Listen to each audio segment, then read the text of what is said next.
What's up, Duelists? We are checking out a replay here. We're going into the Duelist Cup, and yeah, this was an interesting duel to say the least. So let's get into it here. So we are going second. Oh my god, it's anime too. Okay, so we've got an Imperm, Lubellion, a Jet, a Neo, and a Maiden here versus the Exodia deck. It's Kaiba versus Grandpa. It's too good. Alright, so they're going to go ahead and show me they've got the Ankh. So they get their dude to come out and then grab a Millennium Monster. Yep. Now they're going to use that Millennium Monster, this Golem dude, to now special summon itself and grab the Temple. This is quite the advantage loop here. Alright, so Temple to place, which is just insane. Now the Shield can show to then special summon itself and grab another Ankh. They're on 2 Ankhs at least. And then we're going to go ahead and summon from the extra deck here a Lizard. Lizard is literally just draw. Interesting. Okay, so now they're going to go ahead and bring out their Exodia Fusion here. Yeah, it's crazy that they've got a Fusion now for Exodia. Yeah, truly insane. Love the summon animation too. It's just so sick. He's the #1 finisher rank. Wow. That is crazy. You know what? Well deserved. Well deserved. This effect right here, you know, you can see why it's #1. There's that whole festival too. Alright, so they've got the setup. We choose to hold Imperm. Horrible drop. Hold Imperm because we need to be able to deal with this negate. Okay, so we're going to go ahead and fire off the Lubellion to start. They do choose to Ash Blossom. Makes sense. Makes sense. Okay, so the Ash Lu, and then we're going to go ahead and Imperm to bait this thing out here. Alright.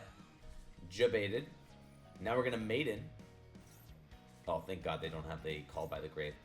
Now, we do use the True Light, which they'll respond with Exod, but again, we're just trading 1 for 1 here, so that's really not a problem. Still haven't normal summoned. Okay, so after everything resolves, we're going to go ahead and bring out our Kaiser here to now go into Spirit, set up a little chain blocking. Alright. Now we are under Skill Drain. Fascinating card. It definitely works in this strategy. Turns this thing off, which is a bit unfortunate. But yeah, these dudes are big. Problem is, we do Skill Drain so much better. This one even made me consider main decking Skill Drain, this duel right here. So, yeah. Fair enough. Skill Drain it is. All monsters are negated. The best part is, though, Skill Drain's wording is very important. It says, negate the effects of all face-up monsters while they are face-up on the field. Which means that as soon as they leave the field, their effects are live. Meaning that if they, let's say, tribute for cost to activate their effect, they have left the field by the time their effect is resolving and therefore no longer under Skill Drain. So that is incredible. This deck plays so well under Skill Drain for many reasons because their tribute effects just go off. You just resolve them in the graveyard and you're totally playing around it. And then you're bringing out 3,000 beaters. You're just winning. So, yeah, no, we're bringing out the Blue Eyes here. Now we can have Maiden bring herself out. Extra protection is always great. Knock over their dude here, which means we get to bring our Jet Dragon out. Really putting on some pressure. Jet's not doing anything under Skill Drain, but he will attack. They do, unfortunately, get to place it back because they have the Temple. But this is incredible. We can go and use our Maiden to get another Spirit out here, this time for, I'm imagining, a Seal. Yep. Bring out the Seal. Because Seal, again, contributes itself for cost. So, we're totally playing around Skill Drain. Okay. So they're going to do their loop again here. Bring out their dudes. Grab another Millennium Monster. Summon that, or place that Millennium Monster. Place again using their Temple. Summon the Golem. Add another Ankh. That's... No, add a Temple, rather. Yep. And then this will add the 3rd Ankh. Cool. All 3.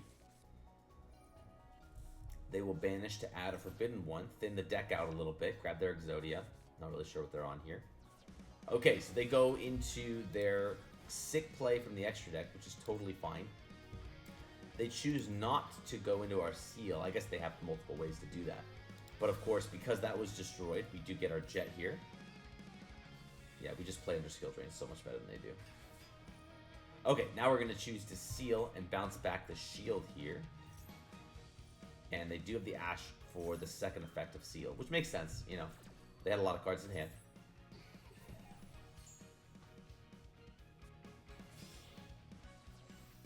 Okay, 3 dudes for the Blackluster. Soldier himself. Nice rarity as well. Negated. No, Fua is not what we want to see.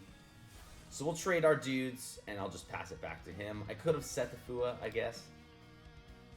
Yeah. Just curious to see what he would do. There's no summoning from death. Okay, the Fissure is definitely a problem here. So they have their dudes set up. Yep. I'm imagining this guy's the only one who's really going to be putting in the work here. Yeah. So 27 to the dome. Not great, but we can take it. Baylor could let us play, but we choose to set the Fua instead. We can get our big dude back online if they're foolish enough to attack into it. They choose to instead go for their shield, bring out more defenders. Yeah, they don't want to trigger my Jet Dragon. They're well aware. Baldrake is nice. This can allow us to press our advantage a little bit here. We'll get rid of our Exodia to bring out Lubellion, see what they have to say about that. Again, it's just going to be in defense. So now they really have no way to get over our impenetrable wall here. Okay, this is lovely to see. Magnamut, it's not going to be getting its effect, so we're just going to sit on this for a little bit. Let's see if we can get some resources to out some of this back row, or at the very least, press advantage to go for game. Okay, this looks really good. Now we can make a Dispatter and have a 3,500 attack monster. That will be the biggest dude on the field and apply some serious pressure. Yeah, Dispatter was all they needed to see.